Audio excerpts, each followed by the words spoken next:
ये आकाशवाणी रायपुर है। प्रादेशिक समाचार बुलेटिन के साथ मैं शुभ्रा भट्टाचार्य।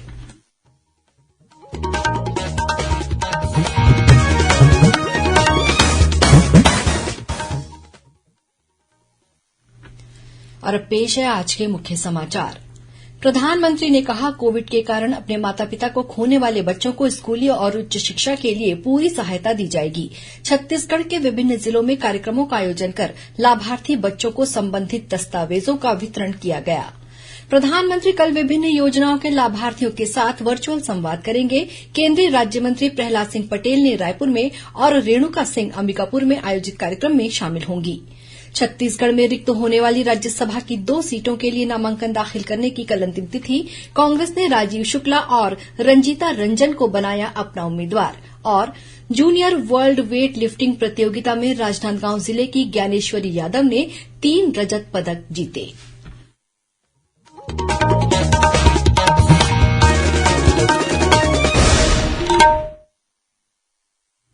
अब समाचार विस्तार से। प्रधानमंत्री नरेंद्र मोदी के नेतृत्व में केंद्र सरकार आज सेवा, सुशासन और गरीब कल्याण के 8 वर्ष पूरे कर रही है। 3 वर्ष पहले आज ही के दिन नरेंद्र मोदी ने दूसरी बार प्रधानमंत्री पद की शपथ ली थी। इस दौरान सरकार ने नागरिकों के हित के लिए कई कदम उठाए हैं। भारतीय जनता पार्टी के प्रदेश अध्यक्ष विष्णुदेव साय ने प्रधानमंत्री के नेतृत्व वाली एनडीए सरकार के 8 वर्ष पूरे होने पर बधाई देते हुए कहा है कि ये 8 साल बेमिसाल है। श्री मोदी ने भारत को हर क्षेत्र में आगे बढ़ाते हुए विश्व मंच पर सम्मान दिलाया है। ये हमारे देश के जन जन के लिए गौरव और स्वाभिमान का प्रतीक है। उन्होंने कहा कि मोदी सरकार ने भारत के गरीबों के सपने पूरे कर उनका जीवन बदलने का काम किया है। प्रधानमंत्री नरेंद्र मोदी ने कहा है कि कोविड के कारण अपने माता पिता को खोने वाले बच्चों को स्कूली और उच्च शिक्षा के लिए पूरी सहायता दी जाएगी।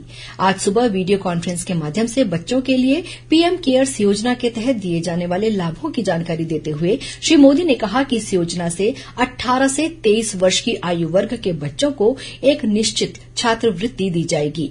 बच्चों के 23 वर्ष आयु पूर्ण होने पर उन्हें 10 लाख रुपए दिए जाएंगे। श्री मोदी ने कहा कि इस योजना के तहत व्यावसायिक पाठ्यक्रमों और उच्च शिक्षा के लिए शिक्षा ऋण भी दिया जाएगा।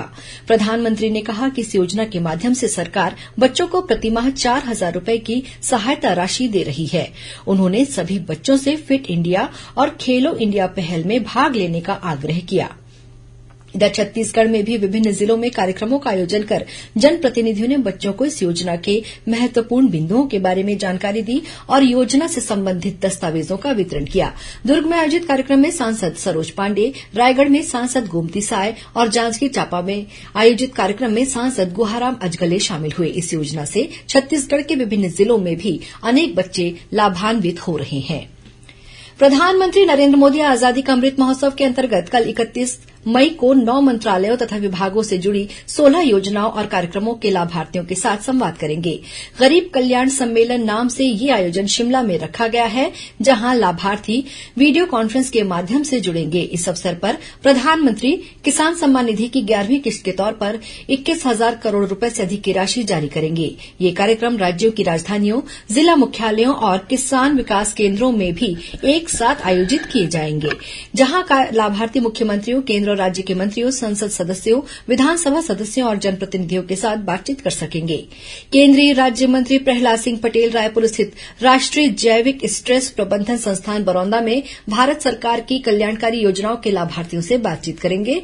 वहीं केंद्रीय राज्य मंत्री रेणुका सिंह अंबिकापुर स्थित राजमोहिनी देवी कृषि महाविद्यालय और अनुसंधान केंद्र में लाभार्थियों से संवाद करेंगी। राज्यसभा चुनाव के लिए कांग्रेस ने अपने उम्मीदवार घोषित कर दिए हैं। पार्टी ने छत्तीसगढ़ से वरिष्ठ कांग्रेस नेता और पत्रकार राजीव शुक्ला और बिहार की पूर्व लोकसभा सांसद रंजीता रंजन को अपना उम्मीदवार बनाया है। भाजपा के प्रदेश अध्यक्ष विष्णुदेव साय ने राज्यसभा की 2 सीटों पर कांग्रेस द्वारा बाहरी उम्मीदवारों के नाम तय किए जाने पर कहा है कि कांग्रेस ने छत्तीसगढ़ के लोगों का अपमान किया है। उन्होंने आरोप लगाया कि छत्तीसगढ़ियावाद की बात करने वाले मुख्यमंत्री ने प्रदेश के कांग्रेस कार्यकर्ताओं की उपेक्षा कर जनता के हितों की अनदेखी की है। नेता प्रतिपक्ष धरमलाल कौशिक ने कहा है कि प्रदेश के किसी भी कांग्रेस कार्यकर्ता को उम्मीदवार नहीं बनाया जाना यहां के लोगों के साथ छलावा है। निर्वाचन आयोग द्वारा जारी कार्यक्रम के अनुसार छत्तीसगढ़ में रिक्त होने वाली 2 सीटों के लिए कल 31 मई तक नामांकन दाखिल किए जा सकेंगे। 1 जून को नामांकन पत्रों की जांच होगी और 3 जून तक उम्मीदवार को नामांकन पत्र वापस लेने का मौका दिया जाएगा। जरूरत पड़ने पर 10 जून को मतदान कराया जाएगा। इसी दिन मतगणना के बाद विजयी उम्मीदवार की घोषणा कर दी जाएगी। संघ लोक सेवा आयोग यूपीएससी ने सिविल सेवा परीक्षा 2021 का परिणाम घोषित कर दिया है। श्रुति शर्मा ने पहला स्थान प्राप्त किया है, वहीं अंकिता अग्रवाल ने दूसरा और गामिनी सिंगला ने तीसरा स्थान हासिल किया। इस परीक्षा में छत्तीसगढ़ से श्रद्धा शर्मा, अक्षय पिल्ले, प्रखर चंद्राकर, अभिषेक अग्रवाल और प्रतीक अग्रवाल ने सफलता हासिल की है। इस वर्ष कुल 685 अभ्यर्थी उत्तीर्ण हुए हैं। प्रादेशिक समाचार आप आकाशवाणी रायपुर से सुन रहे हैं। छत्तीसगढ़ की खबरों से है आपका वास्ता और खबरों की विश्वसनीयता से है हमारा वास्ता। आकाशवाणी समाचार रायपुर के प्रादेशिक समाचार बुलेटिन के साथ ही हमारे समसामयिक कार्यक्रम आप रेडियो के अलावा अपने मोबाइल पर भी सुन सकते हैं। आकाशवाणी समाचार फेसबुक, ट्विटर और यूट्यूब पर भी उपलब्ध है। हमारा Facebook page Chhattisgarh news on AIR, Twitter handle CGAIR news और हमारा यूट्यूब चैनल है छत्तीसगढ़ AIR न्यूज। तो अब रेडियो के साथ ही आपके मोबाइल के जरिए भी हम पहुंच रहे हैं आप तक। छत्तीसगढ़ की हर खबर के लिए सुनते रहिए आकाशवाणी समाचार। और अब आगे बढ़ते हैं बाकी के समाचारों की ओर। श्रोताओं, आजादी के अमृत महोत्सव पर आकाशवाणी समाचार द्वारा राष्ट्रीय स्तर पर आयोजित की जा रही प्रश्नोत्तरी के तहत आज का प्रश्न है, किस स्वतंत्रता सेनानी और सामाजिक कार्यकर्ता ने जनजातीय लोगों के उत्थान के लिए भील सेवा मंडल की स्थापना की थी? श्रोता अपने उत्तर व्हाट्सएप नंबर 8826546262 पर या ईमेल आईडी amritmahotsav@prasarbharati.gov.in पर भेज सकते हैं। इस प्रतियोगिता के लिए एक भाग्यशाली प्रतिभागी को विजेता चुना जाएगा और कल के समाचार प्रभात में उनके नाम की घोषणा की जाएगी। विजेता को ई प्रमाण पत्र और सांकेतिक पुरस्कार दिया जाएगा। रायपुर स्थित कुशाभाऊ ठाकरे पत्रकारिता और जनसंचार विश्वविद्यालय का 5वां दीक्षांत समारोह आज आयोजित किया गया। समारोह में राज्यपाल अनुसुईया उइके ने 345 स्नातक, 584 स्नातकोत्तर और 2 शोधार्थियों को पीएचडी की डिग्री तथा प्रावीण्य सूची में पहले स्थान पर आने वाले विद्यार्थियों को गोल्ड मेडल प्रदान किया। समारोह को संबोधित करते हुए राज्यपाल ने विद्यार्थियों से कहा कि वे पत्रकारिता के आदर्श गुणों को अपनाते हुए राष्ट्र निर्माण में सहयोग करें। साथ ही वे वंचित वर्ग की समस्याओं को भी खबरों के जरिए समाज के सामने लाएं। राज्यपाल ने कहा कि लोकतंत्र में मीडिया की भूमिका महत्वपूर्ण रही है। उन्होंने कहा कि स्वाधीनता के 75 वर्ष पूर्ण होने पर देश में आजादी का अमृत महोत्सव मनाया जा रहा है। ऐसे में हमें उन असंख्य पत्रकारों का त्याग नहीं भूलना चाहिए जिन्होंने स्वाधीनता आंदोलन में बढ़ चढ़कर भाग लिया। जूनियर वर्ल्ड वेट लिफ्टिंग प्रतियोगिता में छत्तीसगढ़ के राजनांदगांव जिले की ज्ञानेश्वरी यादव ने 3 रजत पदक जीतकर प्रदेश को गौरवान्वित किया है। ये प्रतियोगिता ग्रीस के हेराक्लियोन शहर में 1 से 10 मई तक आयोजित की गई। ज्ञानेश्वरी यादव ने 49 किलोग्राम वर्ग के स्नैच, क्लीन और जर्क स्पर्धा में रजत पदक अपने नाम किया। ज्ञानेश्वरी यादव की इस उपलब्धि पर मुख्यमंत्री भूपेश बघेल ने उन्हें शुभकामनाएं देते हुए 5 लाख रूपये की आर्थिक मदद और एएसआई के पद पर नौकरी देने की घोषणा की है।